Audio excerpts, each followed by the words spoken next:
Mi se že srečujemo z 5-6-letniki, ki imajo dostop do pornografije. Seveda njih ne obravnavamo, obravnavamo pa starše. Imamo celo primer, ko mama poroča, da ko gre otrok na stik, ker sta ločena k svojemu očetu za vikend, da oče skupaj s svojim osnovnošolcem gleda pornografske vsebine. Spletne vsebine lahko starši do neke mere nadzorujejo s starševskim nadzorom oziroma s filtri vsebin, kar pa ni 100% zanesljivo.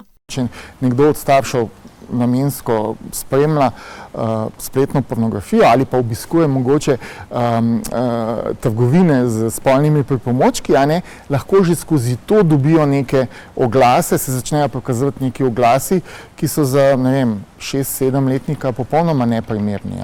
Kmalu naj bi bil dostop do pornografskih vsebin na spletu v Evropski uniji omejen le uporabnikom nad 18 letom. Aplikacijo bodo morali uporabljati ponudniki pornografskih vsebin, starost uporabnikov pa bodo anonimno preverjali.